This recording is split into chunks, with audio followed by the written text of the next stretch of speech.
할렐루야. 오늘 시간 이 수업에 참석하신 우리 모든 일심의 성도들 가운데 하나님의 놀라운 은혜와 축복이 함께하기를 주님의 이름으로 기도합니다. 지난주 박 전사님 설교 가운데 저를 디스하셨어요. 배에 기름 낀 설교를 할 수 없을 것 같았는데 그 말씀 가운데 한 가지 위로가 되는 게 제가 아직 목사가 안 되어서요. 전도사니까 아직까지는 용서가 될 것 같아서 오늘 말씀을 들고 섰습니다. 옆에 계시는 함께 인사할까요? 주님의 이름으로 사랑하고 축복합니다. 함께 인사하겠습니다. 한 번 더 인사하겠습니다. 오직 성령으로 해난 교회와 성도가 됩시다. 함께 인사하겠습니다.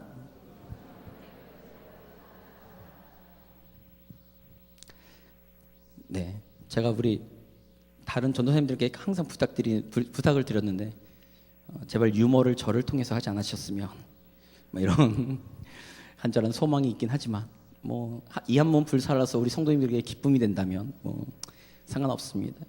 제가 일부러 얘기를 꺼낸 거는요, 좀 무거운 얘기를 시작하려고 해서 사실 그냥 좀 분위기 쇄신상 그 얘기를 꺼냈습니다. 지난 3주간은 우리 사회에 참 많은 슬픔과 아픔과 또한 때로는 분노까지도 일으킬 수 있는 그런 사건 때문에 참 마음이 많이 어려웠습니다. 매번 순간순간에 뉴스를 보면서 처음에는 안타까움으로, 그 다음에는 분노로, 그 다음에는 스스로 모든 국민들이, 대다수의 국민들이 죄책감 같은 비슷한 것들까지도 느낄 정도로 참 마음이 어려운 참사가 있었습니다. 이제는 세월호라는 단어만 들어도요, 저 같은 경우는 이가 갈립니다. 그 이야기만 들어도 참 듣고 싶지 않은 이제는 그런 상태까지 된 것 같아서 세월호 뉴스를 이제는 피하게 되는. 근데 거기에 이제 또 지난주에 또 여러 가지 또 사건들이 있었잖아요. 그런 사건들을 보면서 참 안타깝다라는 생각이 들었습니다. 아마 또 이번 참사에서 대다수의 국민들이 가슴 아픈 이유가 대부분의 아이들과 승객들이 선내 방송 때문에 그 많은 인원들이 몰살당했다라는 그 사실 때문에 분노하는 거 아닐까요? 그 방송에 귀를 기울이고 그 말에 순종했던 학생들은 다 그 자리에서 바다에 같이 침몰을 했습니다. 지난주에 2호선 추돌 사고 났을 때 똑같이 안내방송이 나왔답니다. 안내방송이 나왔는데 세월호 사건을 본 대다수의 시민들이 선로로 뛰어들었다는 거죠. 기찻길에서 선로에 뛰어드는 거는 되게 위험한 일입니다. 왜냐하면요, 반대편에서 지하철이 오잖아요. 그러면 더 큰 참사가 일어나는데도 불구하고 더 이상 국민들, 그 승객들은 더 이상 그 안내방송을 믿을 수 없는 거죠. 여기 있다가 더 큰 사고를 당할까 봐. 제가 이제 인터넷이나 이렇게 보면서 느꼈던 거는 그것이었습니다. 요즘 이게 시위가 좀 일어나고 있나 봐요. 촛불 시위 같은 게. 근데 그 촛불 시위에서 어느 고등학생들 2명을 이렇게 인터뷰한 내용을 봤는데 그 2명이 인터뷰한 내용이 너무 마음이 아팠습니다. 그리고 사진으로 그 어느 한 여학생이 들고 있는 피켓, 이 피켓의 내용이 너무 마음이 어려웠어요. 그 마음이 어려운 이유가 그 피켓의 내용이 이런 내용이었습니다. 왜 선한 사람들만 죽어야 하나요? 라는 얘기였어요.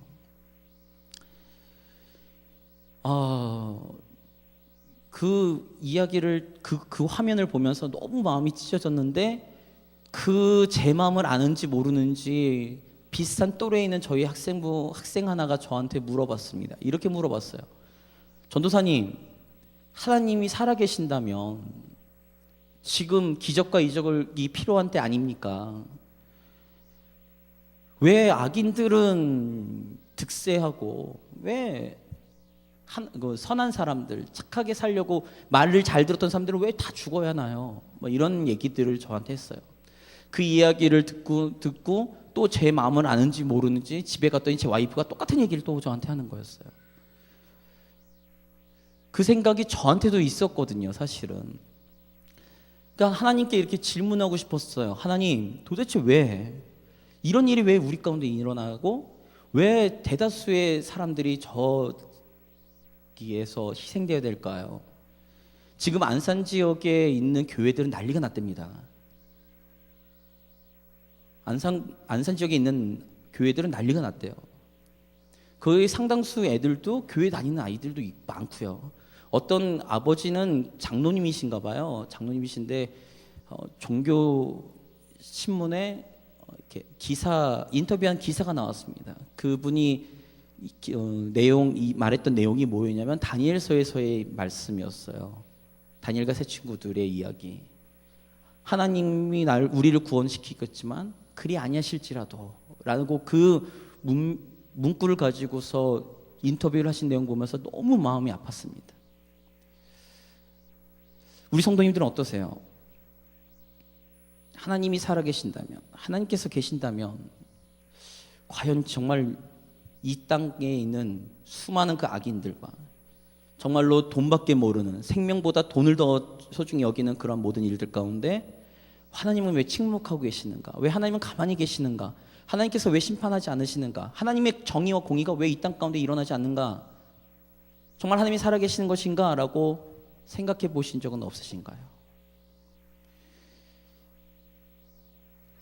니체라는 철학자가 그 수많은 그 당시의 사회 현상을 보면서 하나님이 살아계신다면, 신이 존재한다면 이럴 수 없다. 그래서 이 사회를 보니 신은 죽었다라고 결론 내린 거 아니겠습니까? 우리 성도님들은 어떠신가요? 그러한 생각들을 갖고 계신가요? 아니면 저 혼자만의 생각일까요? 그렇게 생각하는 와중에 하박국서가 저의 마음을 두들겼습니다. 하박국서는 참 독특한 선지서예요. 선지자라고 하면 이런 겁니다. 선지자라고 하면 하나님께서 말하라고 하는 것들을 말하는 사람들이 선지자예요. 즉 하나님께서 어떤 이야기를 나의 백성인 이스라엘에게 이야기해라, 유다에게 이야기해라, 이것이 나의 뜻이고 나의 말이다라고 이야기하는 것을 가감없이 선포하는 사람들이, 그것을 그대로 전하는 사람들이 선지자입니다. 그러니까 어떻습니까? 하나님께서 말씀하시는 것을 누구에게 이야기하나요? 백성들에게 이야기하는 거예요. 그래서 오죽하면 에스겔 선지자 같은 경우는 에스겔서를 찾아보면, 잘 보면 에스겔은 하나님께서 말하라고 이야기할 때만 말을 할 수 있고 그 외에는 하나님께서 아예 입을 봉해버리는 그런 사람들이 선지자입니다. 그런데 하박국은 되게 재밌어요. 뭐냐면 하박국은 하나님께 질문합니다. 하나님께 질문하는 거예요. 하나님 도대체 왜? 하나님께서 계신데 왜? 이것을 백성들에게 이야기하는 것이 아니라 선지자가 그 돌아가는 지금의 상황을 보면서 하나님께 질문하는 거예요. 오늘날 제가 가지고 있는 질문, 또한 많은 크리스찬들이 가지고 있는 질문이 하박국이 하나님께 지금 던지는 질문과 비슷한 내용이지 않을까. 그래서 오늘 하박국서를 준비했는데 지금 속이 울렁거리고 있습니다. 괜한 본문을 정한 것 같아서 좀 마음이 어려운데 우리가 함께 이 말씀을 통해서 오늘날 이 시대에 우리가 그리스도인이고 신앙인이라면 어떻게 살아야 될 것인가에 대해서 함께 잠시 묵상하려고 합니다. 하박국은 하나님께 두 가지 질문을 던져요. 첫 번째 질문부터 보겠습니다. 1장입니다. 오늘은 하박국서 전체를 다 볼 거라서요. 1장 2절에서 4절, 하박국서 1장 2절에 4절입니다. 같이 읽겠습니다.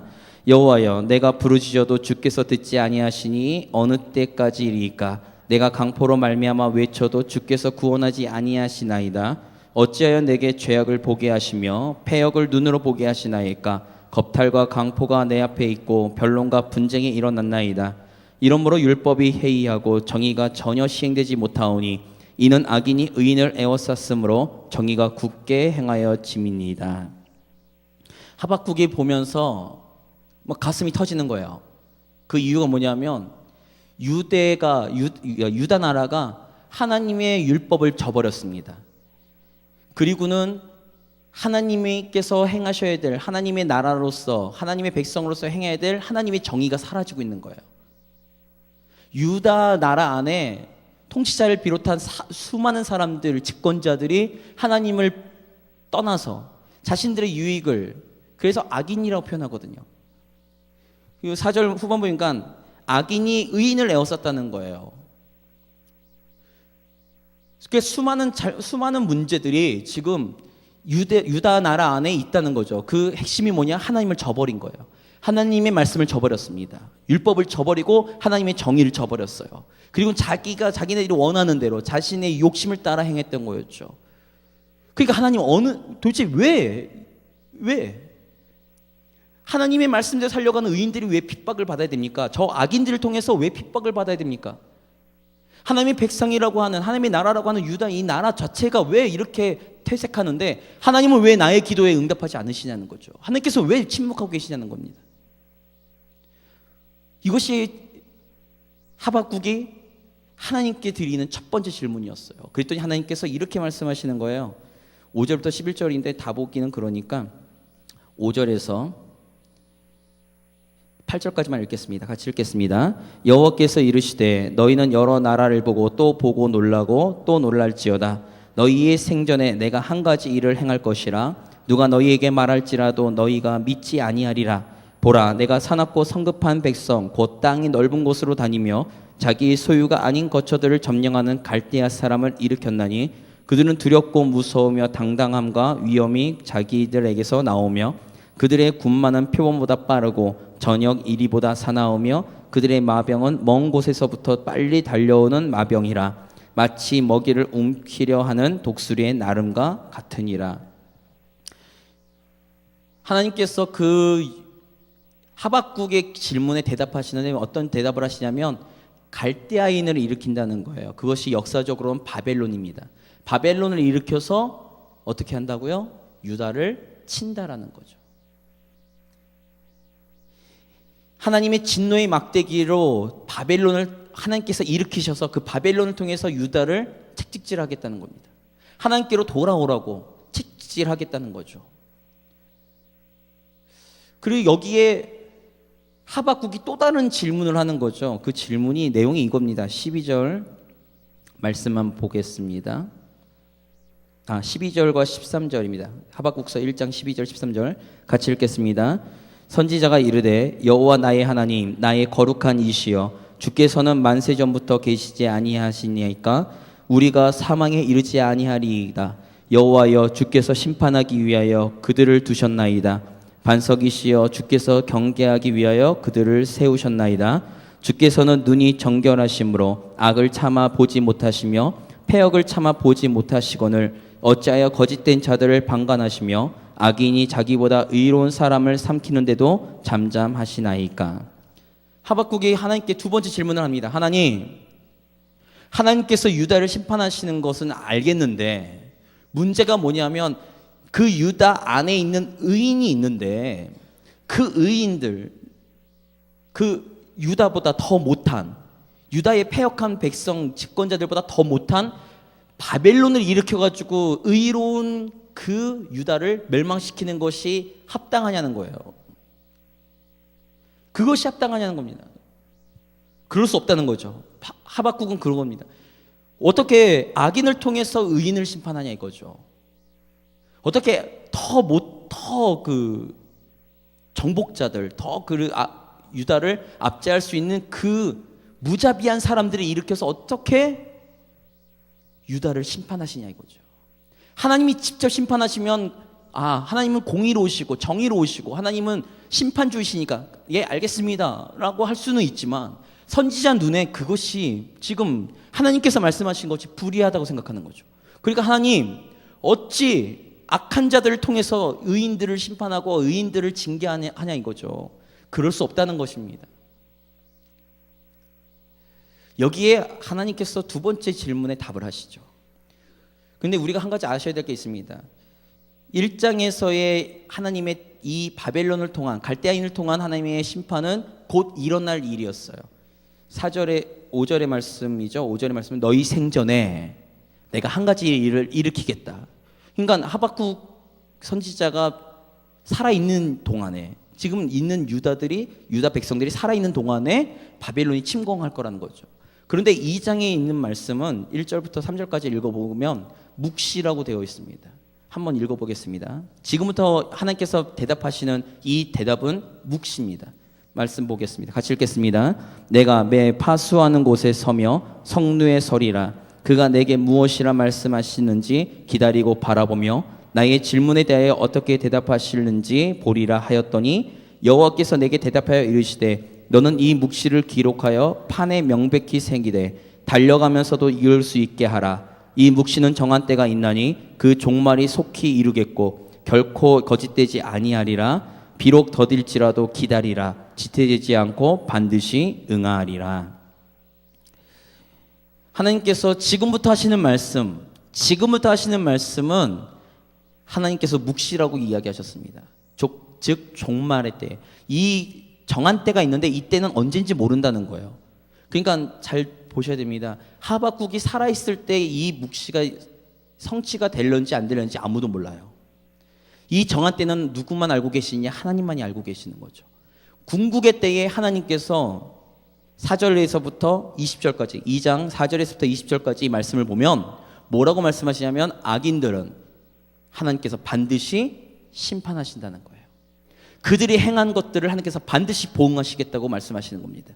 악인들은 그들이 지금은 잠깐 눈에 반짝이고 그들은 지금 잠깐 잘 되는 것처럼 보일지 모르지만 그들은 궁극적으로 하나님의 심판대 앞에서 하나님께서 심판하시겠다고 말씀하시는 거예요. 우리 성도님들 어떻게 생각하십니까? 그러면서 하나님께서 이 하박국에게 두 가지를 말씀하십니다. 두 가지 핵심을 말씀하시는데 그 핵심이 바로 우리 성도님들과 제가 잘 알고 있는 말씀이죠. 4절의 말씀입니다.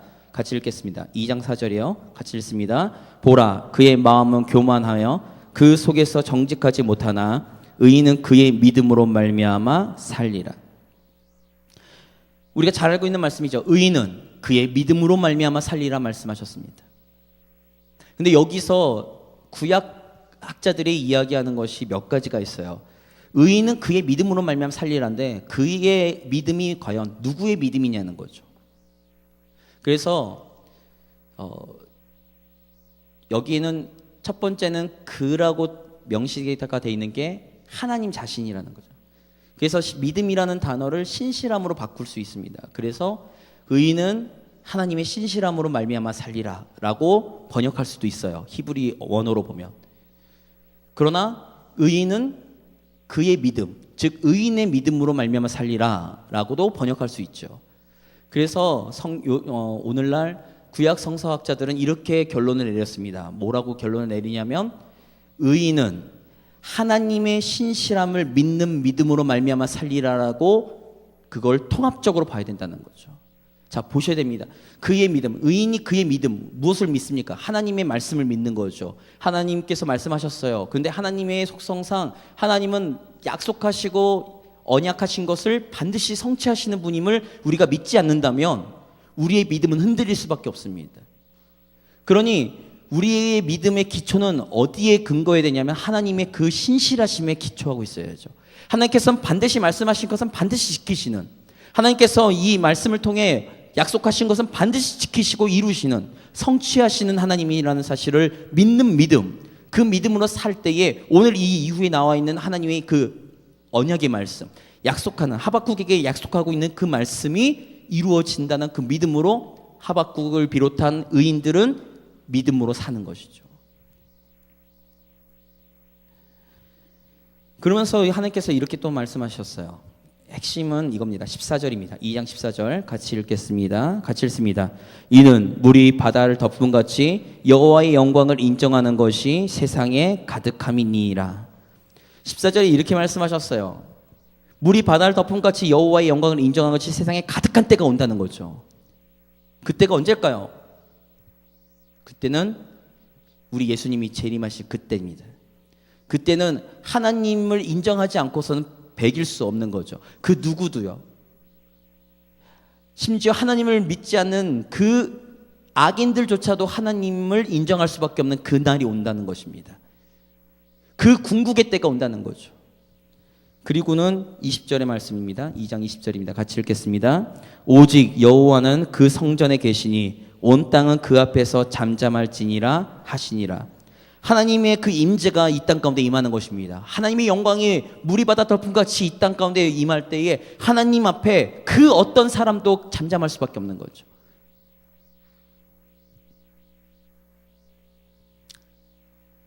그것을 믿는 믿음이어야 되는 거죠. 그러니까 지금 하박국은 1장에서 무엇을 보고 있냐면 지금 현상학적으로 보여지고 있는 지금 나의 이 삶과 이 사회 가운데서 이루어지고 있는 일들을 바라보면서 하나님 왜 하나님이 살아계신데 하나님께서 왜 침묵하고 계십니까? 하나님께서 왜 하나님의 정의와 공의를 이 땅 가운데 임하게 하지 아니하십니까? 하나님께서 왜 악인들이 득세하는 것을 가만히 놔두십니까? 라고 말할지 모르겠지만 하나님은 하나님의 때에 그 모든 일들을 이루어 가신다라고 말씀하고 계시는 거죠. 그것은 하박국에게만 얘기한 것이 아닙니다. 오늘날 우리에게도 말씀하시는 거예요. 믿음으로 사는 사람들, 의인들, 하나님을 의지하는 그 사람들은 궁극의 때에 심판의 그날에 하나님께서 하나님의 영광의 면류관으로 우리를 안아주시고 우리를 하나님 앞으로 인도해 가실 줄 믿으시기 바랍니다.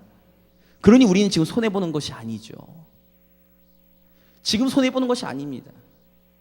악인들이 득세한다고 그것이 우리가 손해보는 일이 아니라는 거예요.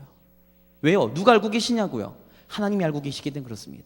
하나님께서 존재하시기 때문에 그렇습니다. 하나님께서 마지막 때에 이 땅 가운데 하나님의 나라를 성취하시고 하나님께서 심판하시기 때문에 그렇습니다. 그것을 믿는 믿음이 있는 의인들, 그 하나님의 약속의 말씀이 신실하신 하나님의 그 말씀이 이루어질 것을 믿는 그 믿음을 가진 사람들은 끝까지 버티는 거죠.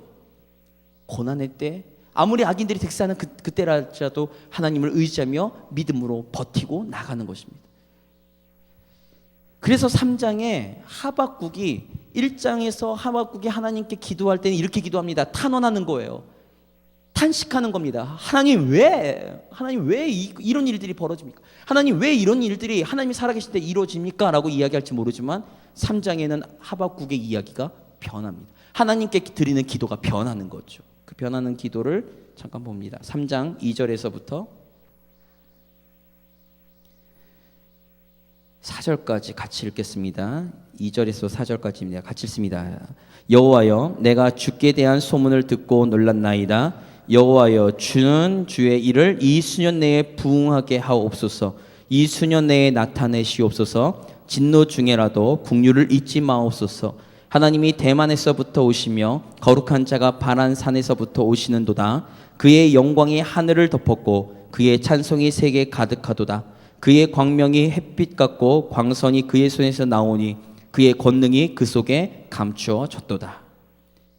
하박국이 이제 하나님께서 2장 4절에 말씀하셨던 것처럼 의인은 그의 믿음으로 말미암아 살리라 말씀하셨던 그 말씀을 이제는 하박국이 믿음으로 고백하며 나가는 장면입니다. 그래서 기도하는 거예요. 하나님, 수년 내에 빠른 시간 안에 하나님의 그 일들이 이루어지게 하옵소서. 그러나 진노 중에라도 지금 바벨론이 갈대아인들이 쳐들어와서 유다가 멸망할 것이지만 그 하나님의 진노의 지팡이로 사용되는 그 심판의 때라도 하나님께서 국류를 잊지 마옵소서. 그러나 하나님께서 그 하나님의 백성들을 지금 다시 회복시키실 것을 믿는 믿음으로 하나님께 기도하며 나아가는 것을 우리는 하박국서를 통해 볼 수 있습니다. 그러면서 하박국은 이렇게 찬양합니다. 16절부터 19절 말씀 오늘 본문의 말씀이거든요. 같이 읽겠습니다. 내가 들었으므로 내 창자가 흔들렸고 그 목소리로 말미암아 내 입술이 떨렸도다. 무리가 우리를 치러 올라오는 환난 날을 내가 기다림으로 썩이는 것이 내 뼈에 들어왔으며 내 몸은 내 처소에서 떨리는도다. 비록 무화과 나무가 무성하지 못하며 포도나무에 열매가 없으며 감람나무에 소출이 없으며 밭에 먹을 것이 없으며 우리의 양이 없으며 외양간에 소가 없을지라도 나는 여호와로 말미암아 즐거워하며 나의 구원의 하나님으로 말미암아 기뻐하리로다. 주 여호와는 나의 힘이시라. 나의 밭을 하사 나를 나의 높은 곳으로 다니게 하시리로다. 노래는 지휘하는 사람을 위하여 내 수금에 맞춘 것이니라. 하박국은 이렇게 찬양합니다. 17절에 무화과 나무가 무성하지 못하고 포도나무에 열매가 없고 감람나무에 소출이 없고 밭에 먹을 것이 없으며 우리의 양이 없으며 외양간에 소가 없을지라도, 이것이 개인적인 하박국의 상황이 아니에요. 어떤 상황입니까? 유다가 멸망한 겁니다. 유다가 하나님의 그 진노 앞에 멸망했다 할지라도, 아까 말씀드렸죠. 2장 4절에 의인은 그의 믿음으로 말미암아, 하나님의 신실하심에 기초한 그의 믿음으로 말미암아 살기 때문에 하박국은 그 황폐한 땅, 곧 멸망하고 유다가 다 황무지가 된다 할지라도 하박국은 어떻게 고백하나요? 나는 오직 여호와만으로 즐거워하며 기뻐한다는 거죠. 왜요? 무엇입니까? 구원의 하나님이시기 때문에 그렇습니다. 이 이야기는 이사야서에 나타난 말씀과도 동일하게 나타나요. 아니, 이사야서뿐만이 아니라 선지자들에게 동일하게 나타난 것입니다. 특별히 이사야서에서 이렇게 말씀하시죠. 주를 앙망하는 자는 독수리가 날개쳐 올라간 같이 새 힘을 얻을 것이다 라고 이야기하죠. 그 말씀 앞이 어떤 말씀이냐면 유다의 멸망입니다. 심판에 대한 이야기거든요.